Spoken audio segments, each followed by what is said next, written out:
Good afternoon, class. Good afternoon, ma'am. Please take your seats. You know that this is the day that we will gonna present your group activity and who wants to volunteer? Yes, all Miss Elimon and Reyes. Okay, you may start. Good afternoon, classmates. Good afternoon, ma'am. So, for today, we're gonna present our group activity, which is solving problems involving rational inequality. This is our problem. A Rubik's Cube with a square base is to have a volume of 10 cubic meters, and L be the length of the side of the square base, and H be the height of the Rubik's Cube. What are the possible measurements of the side of the Rubik's Cube or the square? Height should be longer than a side base. So, ibig sabihin yan, yung isang side ng Rubik's Cube is mas mahaba. So, sabi dito, let L be the length of the side. So, yung L is the length. And H is the height.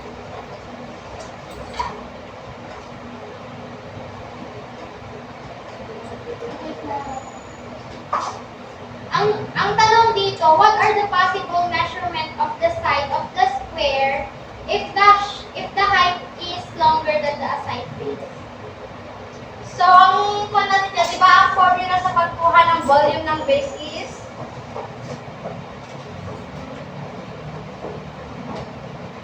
Plus length. Okay, times 3 times X. Hindi, edit na lang.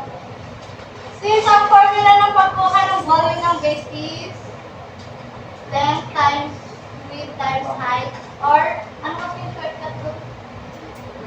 S cube. Tama? So, since ang sabi dito, ang sabi doon is the height should be longer than a side base. So, ang gagamitin natin formula dyan,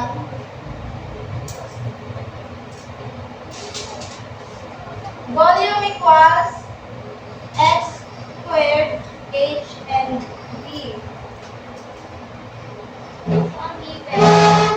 So, ang given kanina na volume is 10 cubic meters equals 10 cubic meters.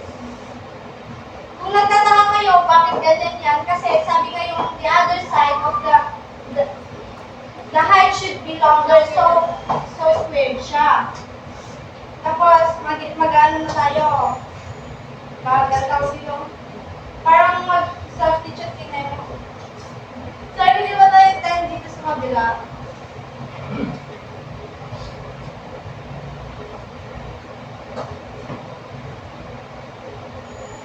Ganyan.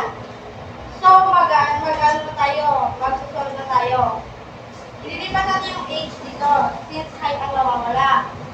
Kaya magiging 10 cubic meter over s squared. Less than 0. Kasi ang number 1 rule pag solving rational inequality is zero as a like always.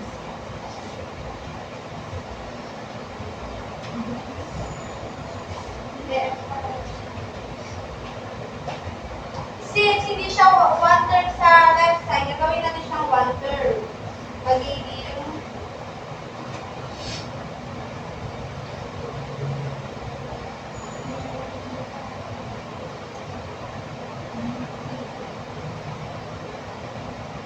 kung nagtataka kayo kung saan nanggaling ang x cube, makikita niyo dito x squared yan, di ba? X times x squared is x cube. Ganyan. Pag nag-multiply ka kasi ng ganyan, yung exponent nila kung pag-add nyo, kaya yan. Tapos, ano lang yan?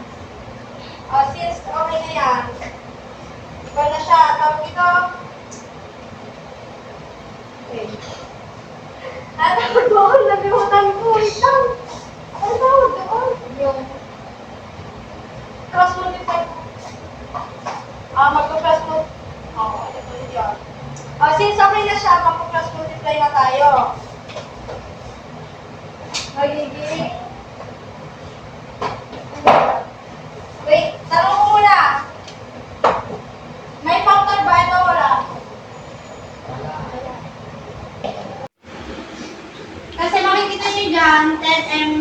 squared yan, di ba? 10 meters squared. 2 times 5 is 10. Tala, di ba? Tapos, over x squared. Dito pa lang.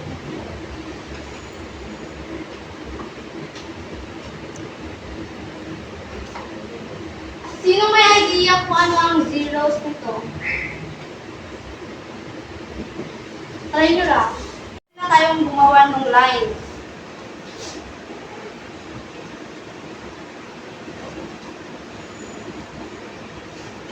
Oh, may tanong ako. Yung zero ba, shaded or not shaded? Shaded ang zero. Domingo? Correct. Not shaded siya kasi mo zero sa mga x dyan, magkakaroon tayo ng zero na denominator. Pag nagkaroon tayo ng zero na denominator, magiging undefined siya. Kaya hindi siya shaded. What about 2? Okay. Shaded. Any other hand?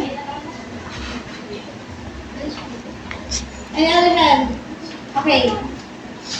Unshaded. Okay, correct. Test points. Magbigay kayo ng number na So, magbigay kayo ng less than 0 na numbers para sa test point natin. Pwedeng i-test point sa x is greater than 0 but less than 2. Kesa? what? Correct? Than 2. Agree. Then, ibibigay muna natin yung numerator, which is the x squared plus 2x plus 5, pati yung denominator, which is x squared, and then, so, dinistribute lang natin at inunat natin yung x squared or yung may exponent, o kaya convert natin siya in function. Uunahin natin i-test point yung numerator.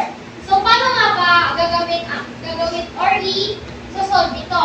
Yung negative 1, ipapalitan lang natin yung x ng negative 1. Ano yung negative 1 squared? Negative 2.